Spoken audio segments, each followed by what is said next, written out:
اللہ سبحانہ وتعالیٰ قرآن مجید میں ارشاد فرماتا ہے کہ یا ایھا الذین آمنوا اطیعوا اللہ واطیعوا الرسول واولی الامر منکم، اے ایمان والو اطاعت فرمانبرداری کرو اللہ کی، اطاعت فرمانبرداری کرو رسول اللہ صلی اللہ علیہ وسلم کی اور اپنے اولی الامر کی۔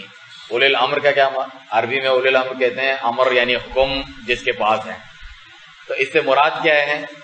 اس سے مراد سب سے پہلے اولین اس سے مراد جو ہے حکمران ہے جن کا حکومت ہے، اور دوسرے درجے پہ علماء کرام نے یہ بھی بیان کیا ہے اس سے علماء بھی مراد ہیں، کیونکہ وہ بھی جو ہے دینی احکام کے تعلق سے آپ کو فتویٰ دیتے ہیں اور بتاتے ہیں، رہنمائی کرتے ہیں۔ ان دونوں کی اطاعت کرو نیکی میں معروف میں، دونوں اس سے مراد ہیں۔ لیکن حکم دینا، باقاعدہ حکومت ہونا، حکم دینا جس کے حکم پر چلا جاتا ہے، اس سے اولو الامر بطور حکمران مراد ہیں۔ علماء جو ہیں وہ شرعی حکم بتاتے ہیں، جس طرح کسی کے تعلق سے کہ اس شخص نے یہ کام کیا ہے، اس کے اوپر یہ حد لگنی چاہیے، لیکن وہ قانون اپنے ہاتھ میں نہیں لے سکتے۔ جس طرح بہت سارے لوگ نجی عدالتیں بنائی ہوئی ہوتی ہیں اسی جماعتوں تنظیموں نے، خود ہی حدود نافذ کر رہے ہیں، فلاں نے غلط کیا میں اسے خود اپنے قانون ہاتھ میں لے کے قتل کروں گا، یہ ناجائز ہے، تو دنگا فساد ہے۔ آپ بتائیں کہ اس پر حکمران کو بتایا، عدالت میں بتایا، یا آپ نے جس طریقے سے بتایا کہ یہ اس کا حکم بنتا ہے، اب اس کو نافذ کون کرے گا؟ جس کے پاس حکومت ہے یعنی حکمران پہ۔ اگر وہ کرتا ہے تو اس کو اجر ثواب ہے، نہیں کرتا تو میں کروں گا نہیں، پھر آپ نہیں کریں گے، پھر اللہ اس کو پکڑے وہ جانے۔ اگر نہیں کیا اس نے، بنتا تھا اور پھر بھی نہیں کیا، تو وہ آپ کو ہاتھ میں لینے کی ضرورت نہیں ہے کہ جو چیز جس کی حدود میں اللہ تعالیٰ نے کی ہے کہ حکمران کے کرنے کے کام ہے تمہارے، تم اپنے اپنے کاموں سے کام رکھو۔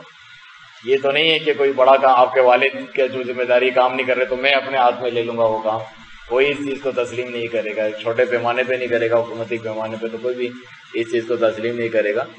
یہ کبھی بھی سلف صالحین کا جو طریقہ ہے انہوں نے یہ مراد نہیں لی کہ آپ کے جو عالم ہیں اس کو میں اولو الامر مراد لے کے اپنا امیر بنا دوں اور اس کی سماع و اطاعت کروں۔ سماع و اطاعت کا لفظ ہوتا ہے سننا اور اطاعت کرنا، یہ حکومت کے تعلق سے ذکر کیا جاتا ہے۔ شیخ صالح الفوزان حفظ اللہ سے پوچھا گیا شرح السنہ پر بھاری کی شرح میں کہ بعض کہتے ہیں کہ اولو الامر سے مراد جو ہے میرے جو جماعت ہے اس کا جو عالم ہے فلانا امیر ہے وہ مراد ہے، نہ کہ میرے ملک اور ریاست کا جو حکمران ہے صدر وزیر وہ مراد نہیں ہے۔ انہوں نے کہا کہ یہ تو خوارج کی سوچ ہے، صحابہ کرام کیا علماء نہیں تھے جو خلفائے راشدین تھے؟ تو وہ بھی جو ان کا حکمران ہوتا تھا، جس طرح ابوبکر صدیق حکمران ہیں لیکن وہ عالم تو جو ہے معاذ بن جبل بھی عالم ہیں، عبداللہ بن مسعود بھی عالم ہیں، صحیح ہے، اور عمر اور عثمان اور علی بھی عالم ہیں۔ تو ان میں سے کسی نے کسی رائے کو اختیار کیا کہ یہ میں عالم ہیں تو میں اس علاقے میں ان کے ساتھ رہتا ہوں، یہ میرے جو ہے امیر ہیں، اولو الامر مراد جن سے ہیں وہ نہیں، جو ان کا حکمران ہوتا تھا اس کی وجہ سے اس کی اطاعت کی جاتی تھی۔ یہ الگ بات ہے کہ وہ حکمران پلس عالم دونوں ہوتے تھے، اور بعد کے زمانوں میں خلفائے راشدین کے بعد ایسے بھی آئے جو عالم نہیں ہوتے تھے لیکن صرف حکمران ہوتے تھے۔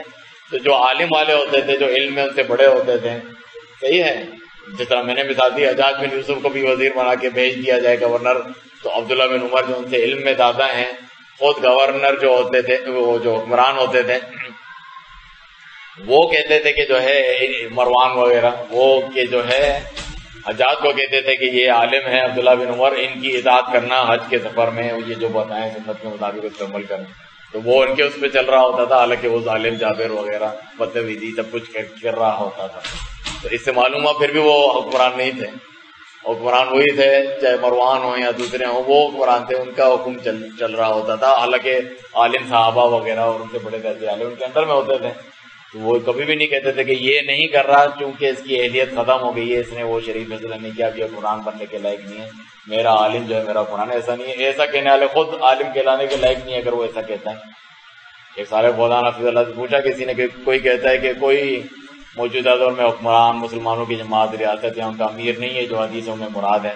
انہوں نے کہا یہ شخص جاہل ہے، فتنے باز ہے، یہ کسی کو تعلیم دینے کے لائق نہیں ہے کہ کوئی امام عالم وغیرہ کہلائے اور لوگوں کو جو ہے دین کی طرف بلائے۔ اس سے منع کیا۔ ہمارے یہاں تو بڑے بڑے جماعتوں کے امیر یہی باتیں کرتے ہیں کہ موجود نہیں ہیں، ان کی کمی پوری کرنے کے لیے ہم آگے آئے ہیں۔ آپ نے یہ فلانا جو ہے جمعیت 1906 میں جمعیت عزیز اور جو ہے 1900 فلانے میں جو ہے پاکستان بننے سے آس پاس جو ہے جماعت اسلامی اور فلانا جماعت وغیرہ جو بنی تھی سیاسی دینی جماعتیں اس وقت کی بنی ہوئی ہیں۔ آپ یہ کہیں کہ انگریز کی حکومت تھی، مسلمانوں کا ایک اکٹھ نہیں تھا، ہم نے وہ بنائی جماعت تاکہ دین اسلام کے لیے ہم کچھ کریں، تو بس اب بعد میں پاکستان اسلامی ریاست نہیں بن گیا کیا؟ اب یہ ہو گیا نا اصل، اب اس کے اندر رہو، ہم شہری بن کے کام کرو اس کا. ریاست نہیں تھی، اب وہ آ گئی ہے، تو اب کیوں لگے ہوئے ہو تم اپنی جماعتوں میں؟ تم نے تو اس عذر بہانے سے پہلے بنائی ہوئی تھی، اور اللہ نے تمہیں دے دیا ملک، ریاست، اس کا حکمران. مسئلہ سارا یہی ہوتا ہے کہ ہمیں کیوں نہیں بنایا گیا؟ میں حکمران، سینیٹر صاحب حکمران نہ بنے اور فلانا بن جائے. اب میں قربانیاں ہم دیں اور سب کچھ کریں، دین کے ٹھیکیدار ہم ہیں، اور یہ جو ہے حکمران بنے اور ان کے جو ہے اعزاز سے یہ اور فلانا اور فاج ان کی بات سنیں، تو یہ پھر الگ ہے. اب اس بیماری کا کوئی علاج نہیں ہے. آپ یہ یعنی دنیا کی چاہت اور عہدے اور یہ چاہتے ہیں، اخلاص نہیں ہے دین کے لیے، تو اس کا کوئی علاج نہیں ہے. یہ تو خوارج والی سوچ ہے کہ مجھے یہ عہدہ چاہیے، یہ وجہ ہے، اس وجہ سے یہ پوچھے جاتے ہیں. سب لوگ سن رہے ہیں کہ یہی تو باتیں یہاں پر بتائی جاتی ہیں. دین کا بالکل ہی الگ تصور جو سنت کے مطابق میں آپ کو بتا رہا ہوں، یہ تو کوئی بھی بیان نہیں کر رہا ہوتا.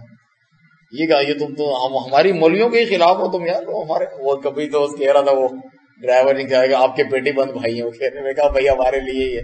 فلانا فسادیوں کا نام لے رہا تھا، یار وہ آپ ہی کہتے ہیں، میں نہیں بھائی ہمارے لیے.